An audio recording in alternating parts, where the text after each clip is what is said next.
So hello sa mga ka-J-Vlog, welcome ulit sa panibagong video. And for today's video ay bibigyan ko kayo ng 5 reason why you should buy the Poco M7 Pro ngayong 2025. Tara mga ka-J-Vlog, check natin. And shoutout sa mga nakanood na ating unboxing first impressions dito sa Poco M7 Pro. Hindi pa natin ito nare-review, so stay tuned lang. At i-game test din natin ito. Maraming nagabang ng game test nitong Poco M7 Pro. Pagpasensyahan nyo na mga ka-J-Vlog, medyo busy lang tayo. Pero yun nga, next week, ma-upload na natin lahat ng game test natin dito sa device na to. So, ang dami nagtatanong, Lods, maganda nga ba talaga ang Poco M7 Pro? Lalo na po sa online, mura lang po siya nung payday sale at 5.5. Pero ngayon, medyo nag-back to normal na yung presyo ng Poco M7 Pro sa official store nila sa online. Pero bago tayo magsimula, bigay ko muna yung kanyang SRP or yung suggested retail price niya. Poco M7 Pro, yung 8GB 256, which is ito, ay merong SRP to na 10,999 or almost 11,000 pesos. Tapos yung 12GB 256 is 11,999 or almost 12,000 pesos. So 1,000 lang po yung kanilang price difference, pero ang layo na nung kanilang difference when it comes sa RAM. Pero pareho sila ng internal storage. So ako kasi mga ka-J-Vlog, kaya binili ko yung 8GB of RAM kasi full ano ka lang to review unit ko lang. Kaya kung kukunin nyo rin ito, 1,000 price difference sa 12GB of RAM, maganda rin kunin nyo yung 12GB of RAM dahil malaking tulong din ang 12GB of RAM sa mga ibang bagay tulad na lang sa gaming and multitasking. Marami nagsasabi, okay na ako sa 8GB kasi ano naman siya, extended RAM. Yes, extended RAM is given. Pero again, pag bibili kayo ng smartphone, ang una nyo talagang titingnan is yung physical RAM itself. Mismong yung hardware, hindi yung software. Kasi yung extended RAM, kinukuha yan sa internal storage nyo para maging tulong din when it comes sa multitasking.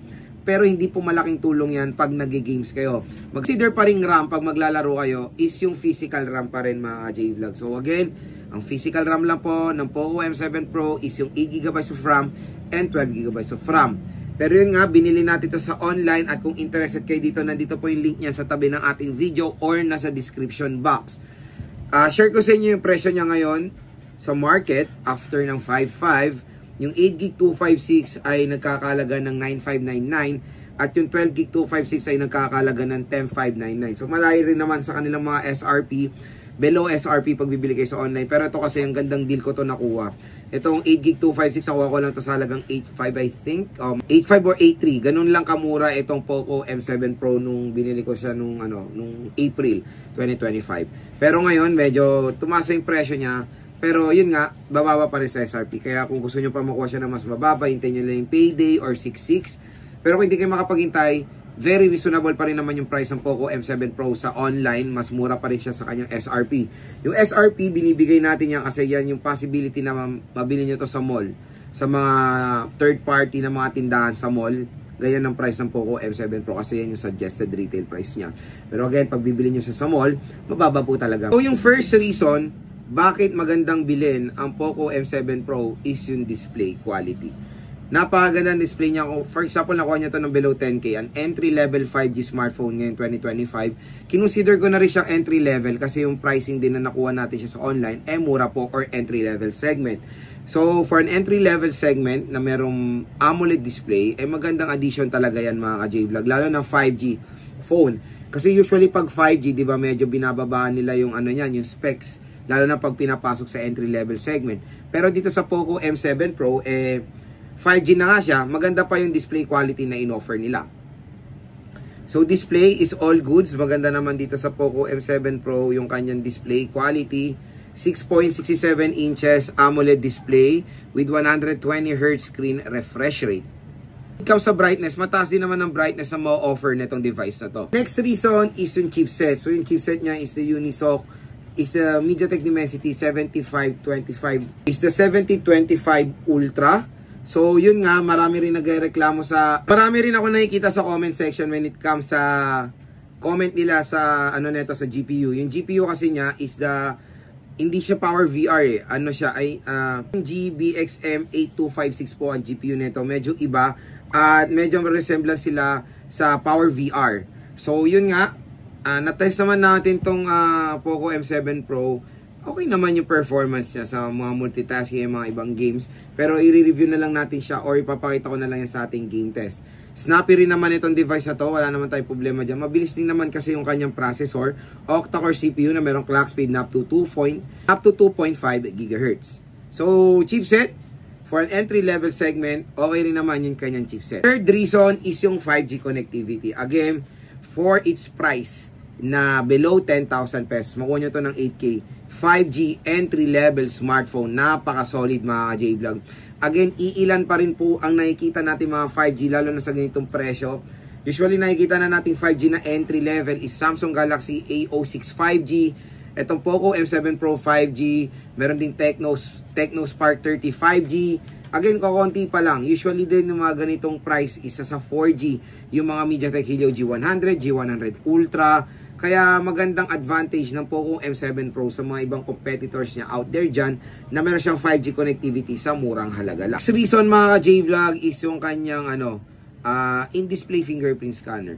So again, for its price na 8K, maganda rin naman na in-display fingerprint scanner to.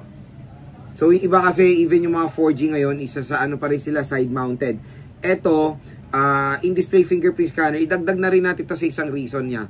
Idagdag na rin natin itong fingerprint scanner siya. Tapos, ang maganda rin dito, fast charging rin ito. 45 watt fast charger. Biruin mo yun mga ka-J-Vlog. Ilang minutes lang mapu-full charge yun na yung kanyang napakalaki rin na battery capacity na 5,100 mAh battery capacity. So again, very convenient na mag-charge. In-display fingerprint scanner pa.